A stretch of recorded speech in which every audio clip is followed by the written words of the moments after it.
Bismillahirrahmanirrahim. Assalamualaikum warahmatullahi wabarakatuh. Let me introduce myself. My name is Aprilia from Psycholinguistics class. Okay. Before I want to explain what is psycholinguistic.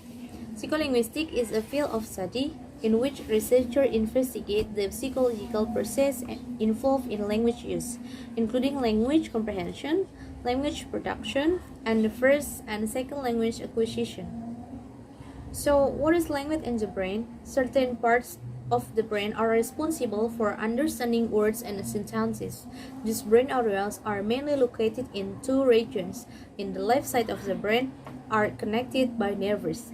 Together, this brain region and their connection from a network that provide the hardware for language in the brain. So, damage to language areas of the brain often has catastrophic effects on an individual's ability to produce and understand language. So, what is left hemisphere? The left hemisphere side of the brain is responsible for language and speech. Therefore, it is called the dominant hemisphere. The right hemisphere plays a large role in interpreting visual information and spatial processing. The first is localization issue. The first problem with the strict localization view is the fact that the relationship between the lesson site and the nature of resulting impairment is far from straightforward.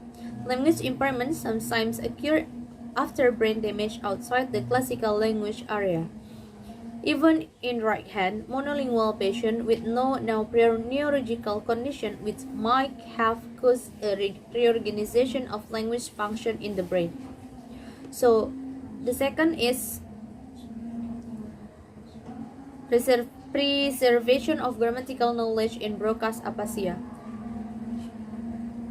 There is also growing evidence that grammatics and aphasic patients in general may not have lost their linguistic knowledge.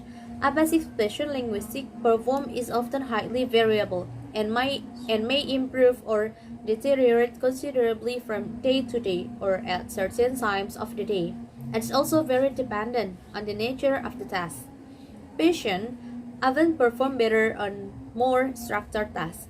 For example, they may be able to complete a passive sentences begun by a therapist even if they are unable to construct one themselves. And the third is the co-occurrence of lexical and grammatical deficits.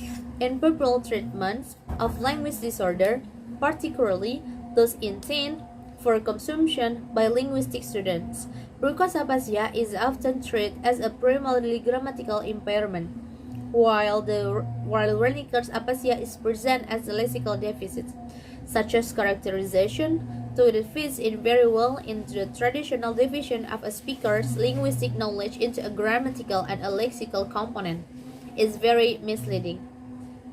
So, and last, the resilience of language.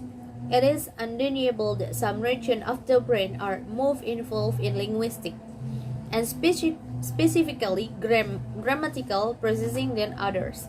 However, the strongest version of the anatomical specialization hypothesis that grammar resides in the pattern of connection in broadcast area is clearly false. As we have seen, there is considerable evidence that individuals who have suffered relation to broadcast area do not lose their grammatical knowledge, but are simply unable to access it at will. So, thank you. I think enough. Assalamualaikum warahmatullahi wabarakatuh.